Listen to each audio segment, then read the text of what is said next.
For the next 30 minutes, we're going to take you on a trip to Mars and back. Good day, I'm Amika Cowder with NASA Public Affairs, and I'm joined by an expert in the field of planetary science, Jim Green, Director of NASA's Planetary Division. Also joining us is NASA astronaut Stan Love. NASA has robots and rovers on the surface of Mars and is planning on sending humans there as soon as technically possible. But there are stepping stones to getting there, conducting valuable scientific research and returning home safely. What we've learned up to this point has been invaluable in providing the initial exploration steps to one day sending astronauts to Mars, and Jim is here to discuss the next steps and help answer the questions of what a crew might experience on the Martian surface. What kind of samples could be returned that would provide scientific value, and also determine how crews could use natural resources to live off the land for short and eventual long-term stays on the red planet. And no stranger to spaceflight, astronaut Stan Love also joins us in the discussion of what it takes to live in space for what we consider long durations right now, but what will be considered short one day as human missions become longer and distance from Earth become greater. So I understand we have had a few Mars rovers out there roving the land since, back in the 1990s, correct? Correct. So what can you tell us? What have we learned so far? Well, the rovers really provide invaluable information about various regions that they roam, because that's you get up close and personal. You can really look at the rock structures. You can really see much more about the mineralogy and their elemental composition, and that's incredibly important. Not only does it tell us about the history of Mars, but allows us to think about how we can use the resources that are trapped in the rocks for supporting humans as we might need to when we go there. Great. And so for you, Stan, being an astronaut, what does this whole journey to Mars mean to you? Well, it's the ultimate goal for human exploration. The furthest thing out that we can think of for the next 30 or 40 years. There are other destinations in the solar system that we could send people to, but most of them are even harsher and more difficult to reach than Mars. Mars is a whole world. It's as big as a major continent on Earth, and it's basically unexplored. We have photographs from orbit. We have a few kilometers worth of rover driving, but it'd be wonderful to send humans there and see what we can see with our own eyes. So what are some of your questions for Jim Green here, being an astronaut and thinking about that harsh environment? What are things that you would have to ask him?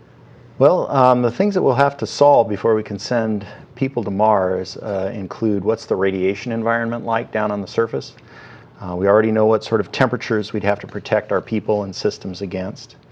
How prevalent are the dust storms, and especially how bad is that dust to deal with on a personal level.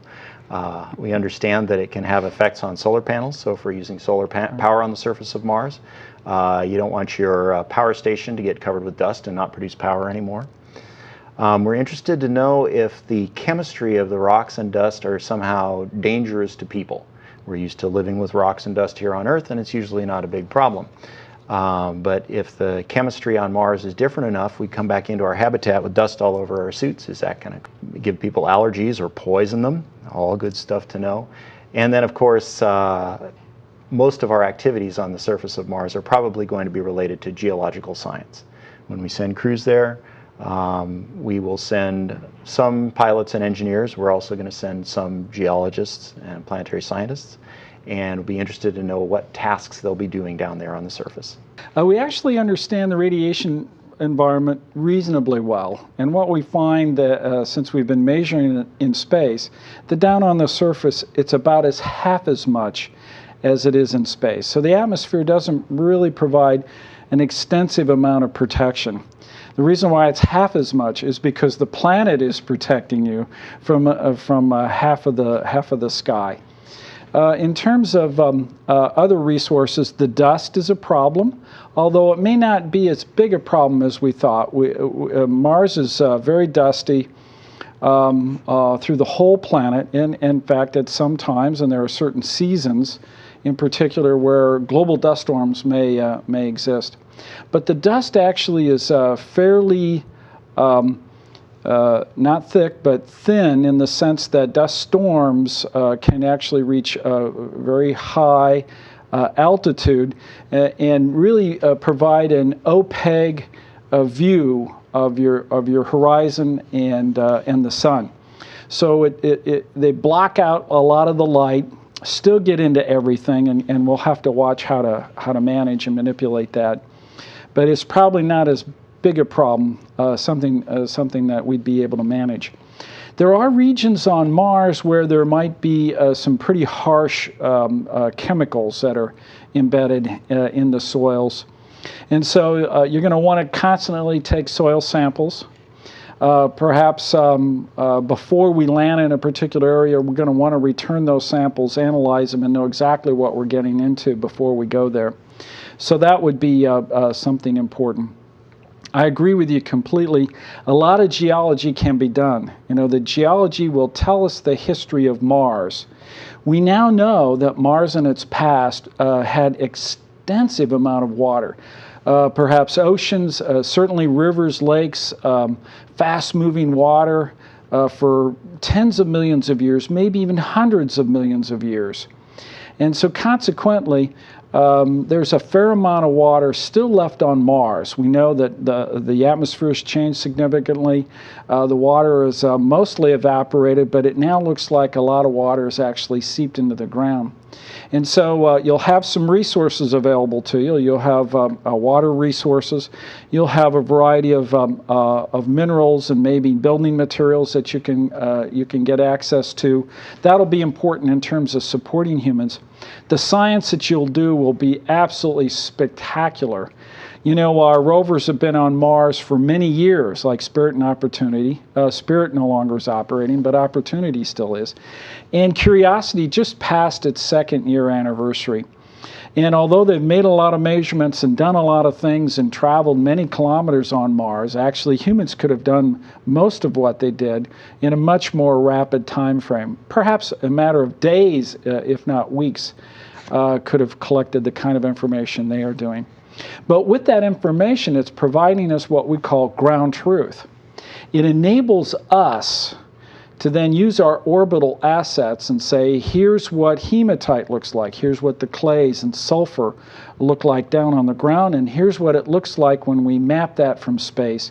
And then we can look at the rest of the global resources that exist on Mars. Mars is truly a fantastic place. The vistas are absolutely unbelievable.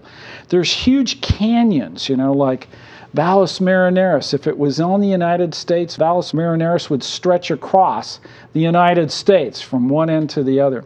Huge shield volcanoes, you know. Mount Olympus is as big as the state of Missouri. I mean, there's just a tremendous variation in the land and the geology, and that provides a lot of exciting opportunities for the scientists. So a lot of really interesting things we're talking about here. First, I would like to go back to you. You talked about some of the things about getting the samples. I know we gathered a lot back in the days of the Apollo days when we had the moon rocks. What is it that you hope that we'll be bringing back and returning Mars rocks?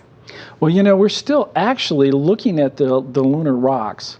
We have a variety of fabulous laboratory equipment that's been developed that allow us to really take those rocks apart and understand the early evolution and composition of the moon and the Earth. We want to do the same thing at Mars. We want to be able to obtain samples, analyze them in our laboratories. You know, we just can't build a rover big enough to be able to take the equipment that we currently have in our labs now. And that's essential if we really want to study the detailed geology and the geological history of Mars. So, can you tell me now, what from those samples, just from the images alone, not the actual rocks, what do we know so far just from the images that we've received from Curiosity and the other rovers? Well, what we're finding out now is Mars has some fundamental material that is incredibly important. It has, in the rocks, we find hydrogen, nitrogen, oxygen, phosphorus, and sulfur. Those are some of the basic building blocks of life. It also sees that this material was deposited over time in rapidly flowing water. And so we can tell that the water in millions and billions of years ago when it existed on Mars was actually drinkable. It wasn't salty at all. So it really looks like back in Mars's early history, based on the chemistry and based on what we're finding in the rocks, that Mars could have had a number of habitable environments in it. And perhaps life started on Mars just like it did here on Earth. So is it safe to say that Mars is, we feel, resourceful enough for us to actually live off the land, which I'm going to turn now to Stan and ask you, now that's a long trip, how do you think that we're going to go about? What are the plans? Well, that's two different questions. How are we going to get there for the long trip, and what could we use to live off the land? How we're going to get there is a tough problem. We would need a ship about the size of the International Space Station, and then we'd have to accelerate that clear out of the Earth's gravity well. It would have to fly through space for 9 months to arrive at Mars. And then when you get to Mars, you can't just plant the flag and come home the way we did on the moon. The moon is always circling the Earth, and you can come home anytime you want. If you land on Mars and then take right back off again, try to come back to the Earth, you are likely to arrive at the Earth's distance from the sun, while the Earth is on the other side of the sun, and then that's not so good. We never come home that way. So you're sort of committed to a stay of about 1 Earth year, or about half a Mars year, on the surface of Mars before you can come home. All told, total trip duration 30 months, so 2.5 years. Then the systems that we'll need. We're not sure how to land a 40-ton habitat on Mars. Remember, you're going to live in this thing for a year. So if you try to live in something the size of a minivan with your 3 buddies for a year, that's probably not going to work so well. Plus, you have to bring all your food, all your water, all your breathing air in case you're not able to use the resources that are there on Mars. And that adds up to a lot of weight. Right now you can land something up to a few hundred pounds on Mars under a parachute with airbags, but if it's bigger than that, the atmosphere is too thin to provide enough deceleration with parachutes, so you have to go to a rocket stage that actually slows you down and then lands you gently on the surface. We're not sure how to do that. One of the things that the space station is teaching us is that once we've built a machine, and near and dear to the crew's heart is the life support systems, a machine that takes carbon dioxide out of the atmosphere, for instance. You're always breathing in oxygen, you're breathing out carbon dioxide. Once carbon dioxide gets up to 1% or so of the air you're breathing, or even less, it starts causing headaches, you get changes in your blood chemistry, it's not a good scene. We have those machines on the space station, and they're not as reliable as we hoped they would have been. So the crews are always having to tear them apart and put them back together again, using spare parts brought from Earth. Now, if you're on your way to Mars for 2.5 years, you have to bring all the spare parts with you or do without. So that kind of reliability is something we still need to perfect. We're not there yet. As far as living off the land, so Mars has the chemicals of life. The atmosphere is carbon and oxygen and nitrogen. That's great. Oxygen and nitrogen are what we breathe here, but Mars's atmosphere is very, very thin. It's like being at 100,000 feet altitude on the Earth, and you can't live at that altitude. They call above 26,000 feet on Earth the death zone. Once you're up there, climbers of high mountains like K2 Mount Everest, their bodies are breaking down every minute they're above 26,000 feet.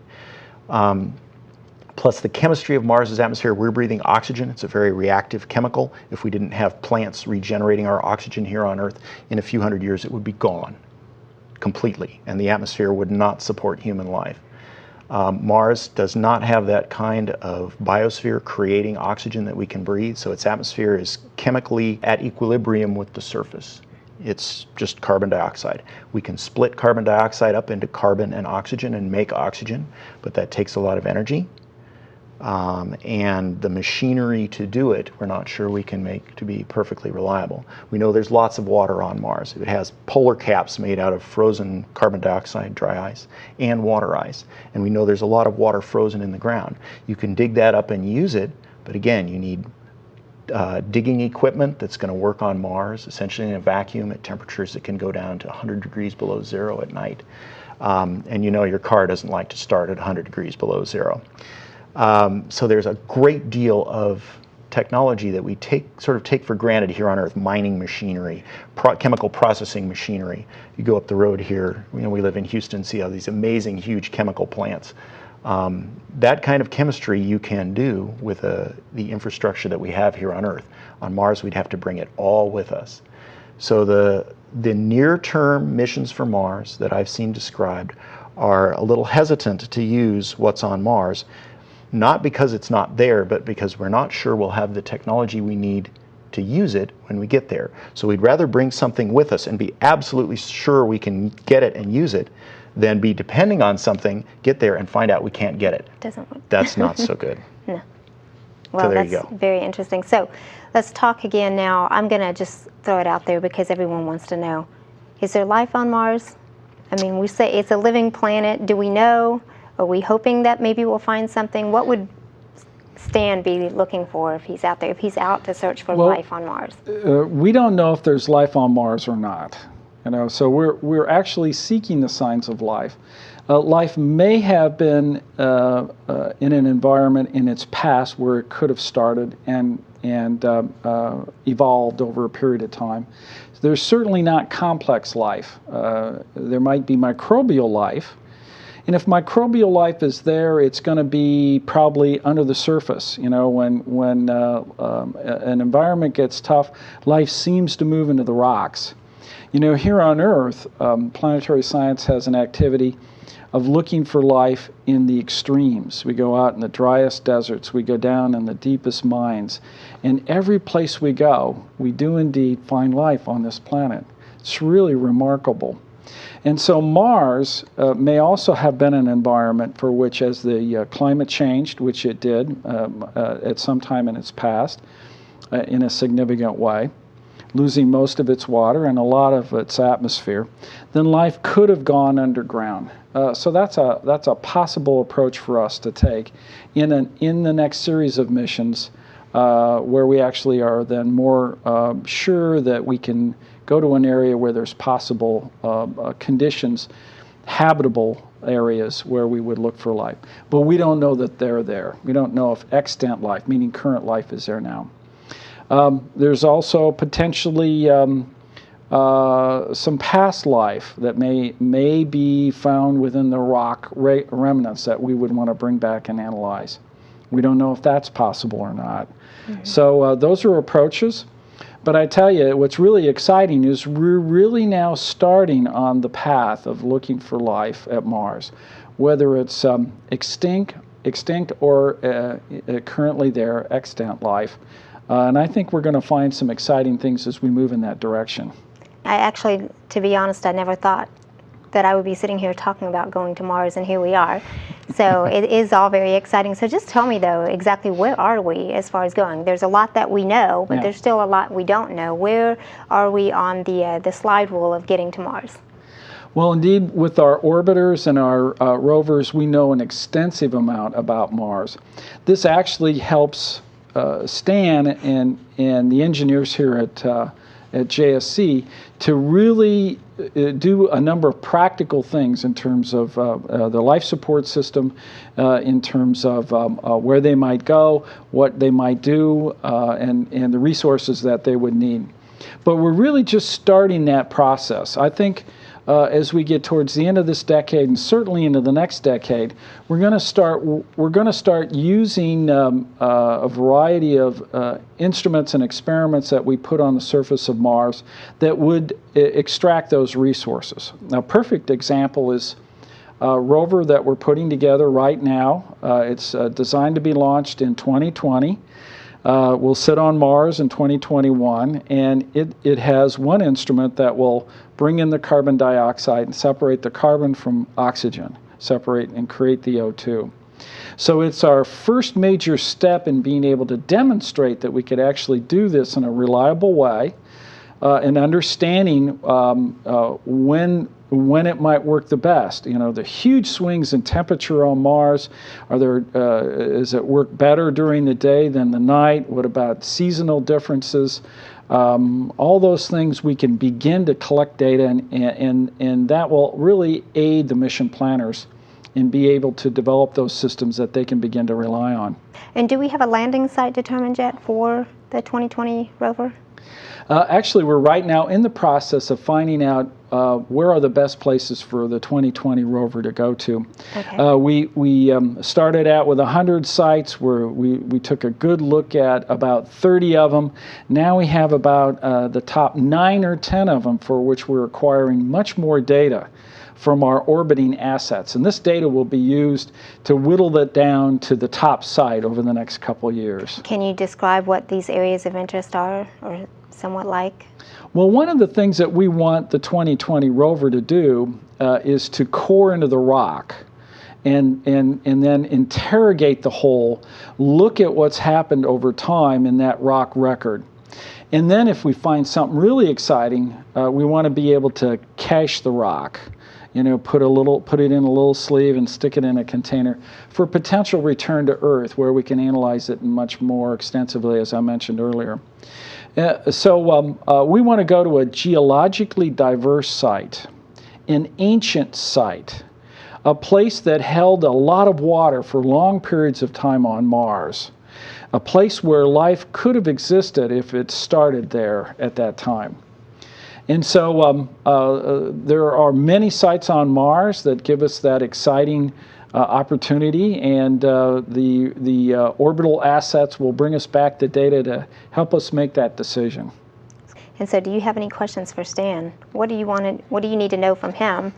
Well, what I want to know from him are the requirements in terms of those sites that we would both like to go to. It'd be great to find those sites that humans can live off the land to the extent of possible, and that's only going to, I think, increase in time as we begin to do more of those experiments. But also go to really interesting sites where we can do a lot of science. It's going to be geologically diverse. We're going to want water resources very close. Those water resources not only supporting humans, but also could tell us a lot about past life, tell us a lot about the amount of water that's existed on the planet in the past. So I think as we work more closely together in the future, we'll find those sites that overlap, that are both scientifically rich, but also those that would be really spectacular for humans to be able to set down, put in a base, and explore. Mm-hmm. So to touch on a point that was made earlier, what do we need to know about Mars before we can send people there? We already know more about Mars than we did about the Moon when we sent astronauts there. So depending on how much risk you're willing to take, we can go. We know enough. For the requirements for a human landing, remember that at least at the first time we send people there, we're probably not going to send a mining team. We are therefore going to be bringing with us most of what we need, and if we use any local resources from Mars, it'll be resources from the atmosphere. So as long as the landing site touches the atmosphere, which I think doesn't rule very many of them out, we're good. Another thing from the human standpoint, of course, we're looking for a place that's relatively safe to land. The view from the rim of the Valles Marineris may be the most amazing spectacle in the solar system, but we'd like to land a few kilometers shy of it just so that we don't accidentally go off the edge when we land. So safe landing site, atmosphere, and beyond that, the reason we send people into space is that they're adaptable, and we could probably adapt our mission to any landing site on Mars. And again, if we do plan to use resources that are local to Mars on the first few missions, it's likely to be atmospheric, which is good anywhere. So, landing on Mars and talking about the people, you kind of touched on this. We need the people together. Can you explain, first of all, why it is that we want people? I think you touched a little on it when you talked about the rover, and it took, 2 years for Curiosity to move from point A to point B where it is today, Sure. at the same distance that maybe a human being could actually do in one day? Mm-hmm. Is that correct? Exactly. So can you elaborate more on why it's necessary for humans to go and explore? Why don't you start? Sure. Well, humans have the ability to make decisions in the field. That's far quicker than what we can do robotically. Right now, even though we are on Mars through our robots, they're really a distance away. And the light travel time from receiving information right on a rover and getting it back to Earth before we can even begin to make a decision can be anywhere from 4 minutes to 22 minutes. You know, that's the light distance from where Mars is and where the Earth is during those time periods. So we have to make decisions about what we want to do, and then we have to go back and tell the rover, okay, now we want to do this, or now we want to do that. And so they also have a limited dexterity, if you will. A human obviously could begin to chip away at a rock, see that he needs a different tool, be able to do that, be able to then look at it and then make a decision, I want to keep that or I don't want to keep that, it has the information I want or it doesn't. And so all the dexterity and all the decision-making, real-time decision-making are so far superior than anything we currently have at Mars. It's just a huge step for us. Very well. So there's a great quote that I like to tell people, and this is from the leader of the Mars rover team, or one of the Mars rover teams, who has good reason to emphasize how good the rovers are.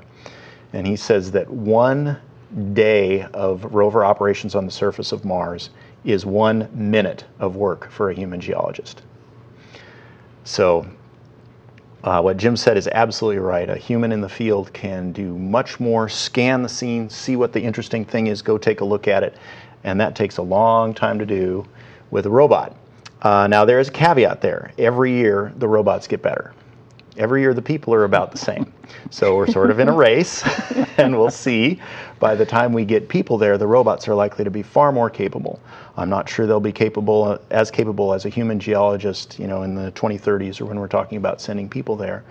But they do get better each year, and that's something to keep in mind. But perhaps if we're working together, side by side, robots and humans. Oh, I think that's absolutely way, how it has to go. I think to be able to support humans, to be able to be in a site and then take a sample and then stick it in a rover that's walking alongside of you and then analyze that and say, okay, that soil is okay, it doesn't produce carcinogens or something you take back into the hab. There's just going to be a variety of equipment and capability you're just going to want alongside you. Yeah. And I think having your pet rover, as I've called it sometimes, walking along and being able to provide some detailed analytical measurements is just going to make a world of difference. It's totally fascinating, and I think that's about all the time that we have, but I really appreciate you guys coming out and talking with us. You can get more information going to the website at www.nasa.gov, and as always, continue and join the conversation on Twitter using the hashtag Journey to Mars. I appreciate you guys coming out. Thanks very much. Oh, my pleasure. You're Thank very you for welcome.